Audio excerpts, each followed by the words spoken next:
Hey guys, in this video I'm going to show you the best optimization settings for Dota 2 to improve your FPS and overall performance of your game. So first thing we can do is head over to the Steam application, and inside of here you need to right click on Dota 2 and come into properties. Then you'll see an option down here called launch options, and the first thing you want to type in here is hyphen and the word high. And what this command is going to do is it's going to give Dota 2 priority CPU usage to ensure maximum performance when you're gaming. The next thing you want to type is space and then hyphen map. And what this command is going to do is it's going to load the Dota 2 map when you launch the game, which helps load times after finding a game. And the last and final command we're going to type in here is spacebar hyphen no HLTV. And once again, I won't go into details about what this does, but it basically just disables HLTV options in the game, and it can also give you a nice little performance boost. Then once we finish in here, we can close out this window and we're going to launch Dota 2. First thing you need to do when you're inside of Dota 2 is come into the settings tab in the top left and head over to the options tab.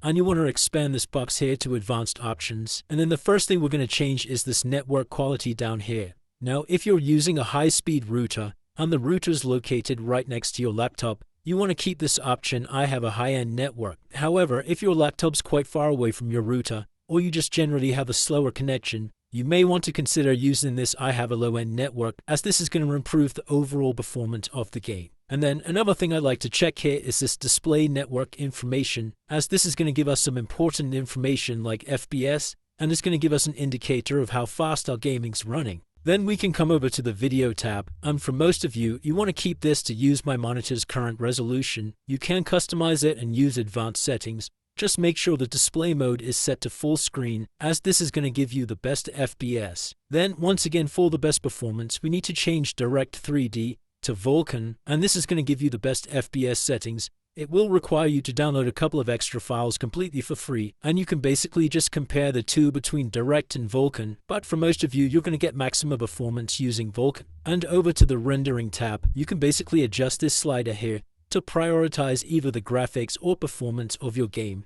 Obviously, if we set this to the fastest, it basically unselects everything, so let's just select that for now, but there are a couple things we need to add into here. So I need you to select Use Advanced Settings, and there's a couple important things we need to select, like Animate Portrait that needs to be selected, and also Ambient Inclusion. And then the rest of these settings here you can leave off, as they're really not necessary, and by leaving them off you're going to get a nice FPS boost when you're gaming. Texture quality we can either set to low or medium. It depends really on your computer. If you're running a high-speed computer, you can probably set this to medium, but if you've got a lower spec computer, maybe just keep this one to low. Effects quality we need to keep it low, and shadows quality you want to set to medium. You can turn this off completely, which definitely gives you a performance boost, but it just doesn't look too great in the game, so I'd recommend keeping this one here at medium. Then game screen render quality, we want to set this to 100% to avoid our game being blurry. And then maximum frames per second allowed, I like to keep this at maximum, as generally the higher frames per second, the smoother gameplay we're going to get. And then the dashboard one at the bottom here, I keep at the minimum. And that's it guys, by following all of these steps, that's going to give you the best FPS settings when playing Dota 2. If this video did help you, please drop a like and subscribe. Until next time.